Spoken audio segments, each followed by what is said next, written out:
உணவு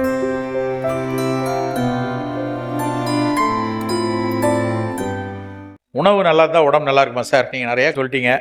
பழம் சாப்பிட்ணும், அப்புறம் மசாலா உணவுகளில் உள்ளதெல்லாம் சேர்த்துக்கணும், அரிசி வந்து பட்டை தீட்டாமல் இருக்கணும், இட்லி தோசை கருப்பாக இருக்கணும், காலையில் குடிக்கிற தேநீர் வந்து பால் சேர்க்காத பச்சை தேநீராக இருக்கணும், இதெல்லாம் நம்ம கேட்டுக்கிட்டோம். புரதம் நிறையா இருக்கணும், இரும்புச்சத்து வேணும், இதெல்லாம் ஓகே. இதெல்லாம் இருந்தால் மட்டும் போதுமா? போதாது.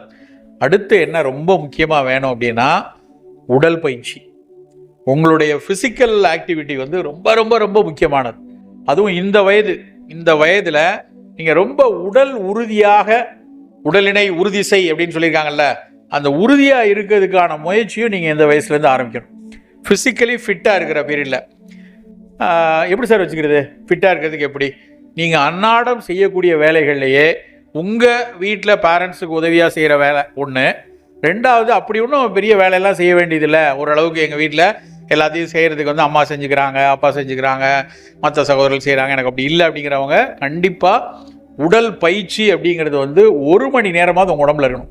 நீங்கள் அது வந்து பள்ளியில் நடத்தக்கூடிய உடற்பயிற்சி நேரம் இருந்ததுன்னா அந்த நேரத்தில் விளையாடுறது, வேறு உங்களுக்கு இண்டிவிஜுவலாக ஏதாவது ஸ்போர்ட்ஸில் இன்ட்ரெஸ்ட் இருந்தால் அதுக்கு உங்களை நீங்கள் ட்ரெயின் பண்ணிக்கிறது ரொம்ப ரொம்ப ரொம்ப ரொம்ப அவசியம்.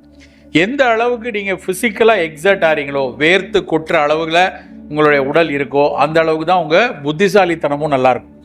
ஒரு மிகச்சிறந்த படிப்பு, ஒரு ஷார்ப்னஸ் ஆஃப் மைண்ட் வேணும் அப்படின்னா அதுக்கு வந்து பயிற்சி வேணும். அதுக்கு உடல் பயிற்சி நீங்கள் என்ன பயிற்சினாலும் இருக்கலாம். எனக்கு நல்லா ஞாபகம் வரதுக்கு உங்கள் வயசில் இருக்கும்போது ஒரு சம்பவம் நடந்துச்சு எங்கள் வீட்டில். நானும் 9ஆம் கிளாஸ் படிச்சுட்டு இருந்தேன் நினைக்கிறேன், 9ஆ 10ஆன்னு.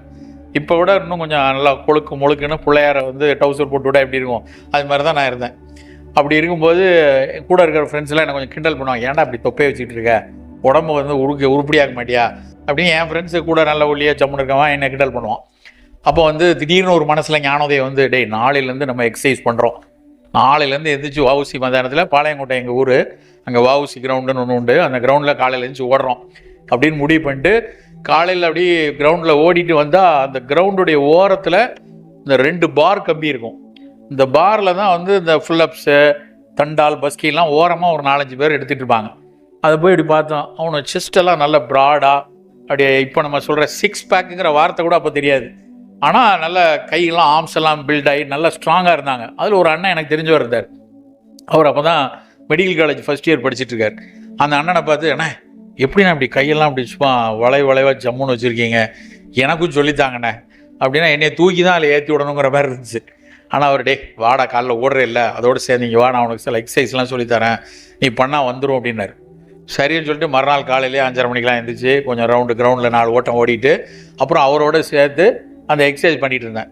அங்கே வந்து அந்த பஸ்கி, தண்டாலாம் ஒரு 5-6 பேர் படுவாங்க. அதை பண்ணிட்டு இருக்கும்போது எங்கள் அப்பா சைக்கிளில் காலையில் ஆஃபீஸ்க்கு 7:30 மணிக்கு சைக்கிள் அப்படி போகிறவர் சைக்கிள்லேருந்து அப்படி காலை நிறுத்திட்டு இப்படி பார்த்தார். நான் அவங்களோட நிற்கிறத பார்த்தாரு. வந்தோடனே சாயந்தரம் வீட்டுக்குள்ளே வந்தோடனே வெளியே போனில் அப்படி நான் வாசல் விட்டு, வீட்டுக்குள்ளே உனக்கு இடம் கிடையாது, யாரை கேட்டு அந்த பசங்களோட போய் நீ அங்கே வந்து தண்டா பஸ்கிலாம் வளர்த்துட்டு, அவன்லாம் நல்ல பசங்கப்பா, எங்கள் அண்ணன்ப்பா, அந்த அண்ணன்ப்பா, அந்த தெருவில் அந்த அண்ணன் கூட தான்ப்பா நின்ன அப்படின்னு நான் சொன்னேன். வெளியே போ, என் பேச்சை கேப்டன் இப்படிலாம் பண்ணியிருக்கேன் அப்படின்னு ஒரே சண்டை. ஏன்னா எங்கள் அப்பாவுக்கு அந்த காலத்தில், நான் சொல்கிறது 1980 அவருக்கு வந்து என்ன தோணுச்சு அப்படின்னா, இந்த தண்டால், பஸ்கி இதெல்லாம் எடுக்கிறவங்கலாம், இந்த நம்பியார்னு ஒரு ஆக்டர் உண்டு தெரியுமா, அவர் கூட 2-3 அடியால் நிற்பாங்க. அப்போ வந்து நம்பியார், ஏய் கபாலி மொட்டை அப்படின்னோடனே அவங்கெல்லாம் பஸ்கி தண்டால் போட்டுட்டு சொல்லுங்க பாஸ் அப்படின்னு வந்து நிற்பாங்க. அது மாதிரி அடியாள் சினிமாவில் காட்டுற ஸ்டண்ட் ஆக்டர் அடியாள்கள் மட்டும்தான் எக்ஸசைஸ் பண்ணுவாங்கன்னு நினச்சிட்டு இருந்த காலம் அது. அதனால் எங்கள் அப்பாவுக்கு என் பையன் அடியாளாக போயிடுவான் போல இருக்கு அப்படின்னு சொல்லிட்டு என்னை கூப்பிட்டு, நாளையிலேருந்து இந்த மாதிரி பக்கமே போகக்கூடாதுன்னு சொல்லி அதே தொப்பையோடையே இருறா அப்படின்னு விட்டார் என்னைய. அதனோட விளைவு நாங்கள் வந்து காலேஜ் முடிச்சு வந்து உயிரை கொடுத்து எடையை குறைக்கணும்னு ஏதோ ட்ரை பண்ணிகிட்டு இருக்கோம். எதுக்கு நான் சொல்கிறேன்னா, ஆனால் இன்றைக்கி என் பையன் அப்படி இல்லை. என் பையன் இப்போ காலேஜ் முடிக்க போகிறான். அவனுக்கு பார்த்தீங்கன்னா கிட்டத்தட்ட 5 வருஷமாக தினம் ஜிம் பண்ணிக்கிட்டு எக்ஸசைஸ் பண்ணி உடம்பு உறுதியாக வைக்கிறான். அவனை விட பக்கத்தில் இருக்க ஸ்கூல் பசங்க எல்லாமே நல்லா ஃபிட்டாக இருக்காங்க. அடிப்படையில் நீங்களும் உடலை உறுதியாக வைத்துக்கொள்ளணும். எக்ஸசைஸ் மூலமாக உங்களுடைய உடல் மிக உறுதியாக இருக்கணும். உறுதியாக இருக்கிறதுங்கிறது அழகாக இருக்கிறது இல்லை. எல்லோரும் நிறைய பேர் கேட்பான், சார் 6 பேக் வைக்கணும்னா போய் அங்கே போய் அந்த ப்ரோட்டீன் பவுடர்லாம் சாப்பிட்டு திறமை எக்ஸசைஸ்லாம் பண்ணி வரனால அதெல்லாம் தேவையில்லை. எங்கள் ஊரில் கிருஷ்ணாபுரம்னு ஒரு ஊர் உண்டு, பாளையங்கோட்டையில் வல்லநாடு பக்கத்தில் கிருஷ்ணாபுரம்னு ஒரு ஊர். அந்த ஊரில் ஒரு சிற்பம் எனக்கு ஒன்று இங்கே என்றைக்கு ஞாபகம் இருக்குது. அதில் ஒரு கோயில் இருக்குது, ரங்கநாதர் கோயில் நினைக்கிறேன். அந்த கோயில் வாசலில் ஒரு சிலை இருக்கும். அந்த சிலை வந்து ஒரு வேடன் வந்து ஒரு இளவரசியை தூக்கிட்டு போகிற மாதிரி ரொம்ப அழகான சிலை. அந்த வேடனோட உடம்பை பார்க்குறதுக்கே போவாங்க.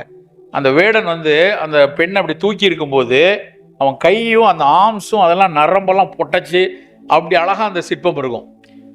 யோசிச்சு பார்த்துருங்க, இவன் உடம்பு இவ்வளவு சிக்குன்னு இருக்க, அவன் என்ன 6 பேக் வைக்கிறதுக்கு போய் ஜிம்மா போயிருப்பான் அந்த வேடன்? இருக்கிறது வாய்ப்பு இருக்கா? அவனுடைய வேலைகளை மிகச்சரியாக செஞ்சு ஓடி ஆடி வேலை செஞ்சதில் இயல்பாகவே உடம்பு நல்லா இருக்கு. எதுக்கு நான் சொல்கிறேன்னா, உங்களுடைய அடிப்படை பணிகளை நீங்கள் அன்றாடம் வீட்டில் செய்ய வேண்டிய வேலைகள், வீட்டுக்கு செய்ய வேண்டியகளை முதல்ல எடுத்துக்கங்க. அதுக்கப்புறம் கூடுதலாக உடல் பயிற்சி எடுத்துக்கொள்ளுங்க. உடல் பயிற்சி ரொம்ப ரொம்ப ரொம்ப அவசியம். எந்த நோயாக இருந்தாலும் வராமல் தடுக்கணும்னாலோ, நம்ம எதிர்பார்த்தல் மிகச்சிறப்பாக இருக்கணும்னா உடல் பயிற்சி வேணும்.